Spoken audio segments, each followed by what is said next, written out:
Hello mga B! Day 13 na ng Ilocos Festival at ito ang kauna-unahang male pageant sa festival history. Nagsimula ang gabi with a production number featuring 37 dashing candidates in royal blue. Grabe B! Lahat pogi. Ang lakas maka-leading man vibes. The crowd was wild. Sobrang daming tao kasi first time ever na may ganitong event sa festival. Gaya nga ng sabi ni Gov, we are not just reliving history, we are also making history. Next up, the awarding of special awards. Yung mga prizes, ang bobongga, 1-year internet subscription at malalaking cash prizes. Parang gusto ko na ring sumali next time. Yun ay kung tatanggap sila ng senior citizen candidates. Ay, feeling. Ang cute din tignan na the candidates were clapping for each other. Walang bitterness sa kanila. Just pure sportsmanship. Sunod agad ang swimwear competition. Lahat sila ang fit tignan. May mga sobrang defined yung abdominal muscles. Tapos yung mga arms nila, grabe ang lalaki. Parang mga Greek gods na naglalakad sa stage. Ilang years of discipline and hard work din ang inalay nila to get that body. Hi, sana all may discipline at hard work. Pagdating sa formal wear, black tuxedos with different styles of bow ties naman. Ang lakas maka James Bond 007. Very masculine pero elegant at the same time. Nakaka-proud isipin na may ganitong pageant kasi it shows na beauty pageants aren't just for women.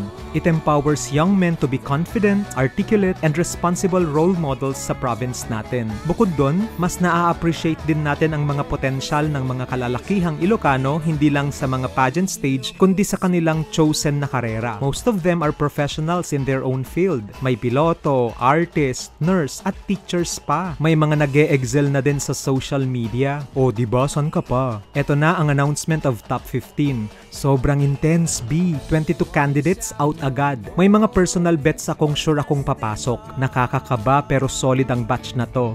Lahat palaban. Lahat pwedeng koronahan. Pero sadyang 15 candidates lang talaga ang magpapatuloy. After that, dumiretso na sa Q&A portion. And all of them are well-spoken. Lahat may substance at may sense. Hindi lang puro forma. Tapos, balik ulit sa swimwear round for the top 15. OMG, they look like runway models with chiseled bodies. Hercules and Machete, huyo kayo sa kanila. Pwede na talagang isabak yung mga ilan sa kanila on national and international male pageants. Sa ganda ng katawan nila, sana all na lang talaga ulit. And then, surprise! Tinawag ako sa backstage para i-assist ang mga candidates sa paglagay ng sound isolating headphones. Feeling ko part na din ako ng production team. Hindi pa man din ako nakaayos, tapos sasampa pa on stage. Ano yun? Si Franzin Diaz naman ang sumalang for a performance. Lip sync lang yung performance niya tapos puro pa siya pa cute. So medyo meh. Pero carry na, at least may celebrity. Finally, the announcement of winners. And guess what? Mr. Vegan, siya ang grand winner. Prelims pa lang, alam kong malayo na ang mararating niya kasi malakas yung binigay niyang performance. Sobrang deserving talaga to be the first Mr. Ilocos Sur.